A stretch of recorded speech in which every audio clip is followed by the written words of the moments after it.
Otavalo, Ecuador. This is in the northern Andes. Okay, so I've been getting a lot of questions regarding whether I'm guiding this season or not, that being 2026.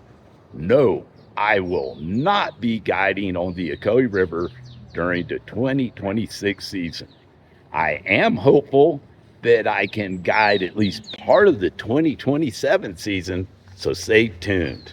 However, I have some pals, and a few I've even mentored and trained a bit, that can help you out. So if you're looking for a deal, looking for the ride you want, and the trip you desire, feel free to contact me and I'll hook you up with an appropriate friend. Why am I in Ecuador? Well, quite frankly, being homeless or virtually homeless in the United States is extremely expensive. If you lack your own kitchen, it's hard to cook your own food. And let's face it, inflation is terrible in the United States and far worse if you're not cooking your own food. Within Ecuador, I can easily rent a nice apartment for $250 a month.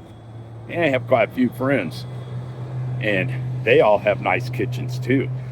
My goal at this point is to obtain permanent residency. I have temporary residency, and if you guys are curious, let me know in the comments, and maybe I'll make a video about what I learned in the process. It's not that difficult, but like all good things, it takes effort. Oh, and if you're wondering what happened, go back and watch this video about Helene. My homestead is not livable at this point due to government bureaucracy. I'm having a problem restoring my well. It has to be electrified, and there are silly rules about not being able to electrify an outbuilding like a well house. I don't even know how you can consider that a building, but due to that complication, you'll have to have a primary structure, aka a house. I'd love to have a house, but it's not cost effective or affordable at this point. I haven't found a solution. Good morning. Good morning. One of my cool neighbors, he's been trying to teach me a bit of Quechua too. Anyway, I attempted a few different routes. Renew NC had a lot of catches they don't tell you up front. After going through the process for probably 9 months, I finally get the final documents and read them, and they gave me some pause. So I had some people that know a bit more about legalities read them, including lawyer friends and some relatives that are really knowledgeable.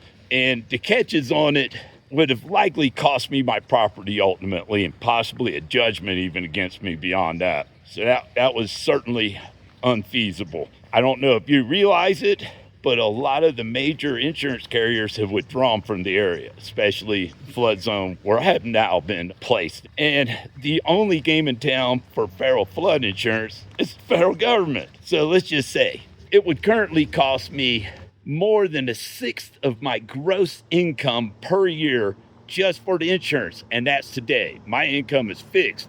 It will not be growing with inflation so well. And due to that issue, it would be probably impossible for me to pay the insurance in 10 years or 5 years. And I have no desire to sell. So, some people are like, well, you can suck it up for 3 years and sell it. Like, no, that's never been my goal. I do not want to sell my land. There's a lot of reasons for that. And if you follow me, you already know them all. And another interesting little thing, long side trip, is I often get asked here what my address is or where do I live. I've always been a bit nomadic for many, many decades, I guess. Riding motorcycles everywhere, spending time in different states whenever I had time off or on weekends. I wander quite a bit here in Latin America and currently confined to Ecuador. It's like I spend a bit of time somewhere, maybe a few months, and then move to another place, see a little bit more, try to learn about it. Eventually maybe I'll find me a permanent location in this country. Generally speaking, when people ask me, what's your address? Well, I got 2 mailing addresses. Only one of them works. If you got something to mail to me, contact me first. It's not free. Otherwise, my real mailing address is the local DHL office, which may or may not involve a bus ride to get to. Currently here in Otavalo, there's one pretty close by. I hope that helps some people with their curiosity, because they get a lot of questions about, are you ever coming back, going to stay there forever, and all sorts of weird stuff. So if you got a question, this is the video to leave it in.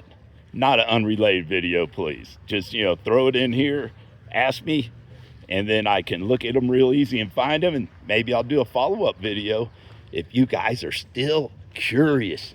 Yes, there is some really good whitewater here in Ecuador, depending on the rain. There's probably always something in Napo region that's running. I'm hungry, I need some coffee, I got some errands to run. Peace out for now.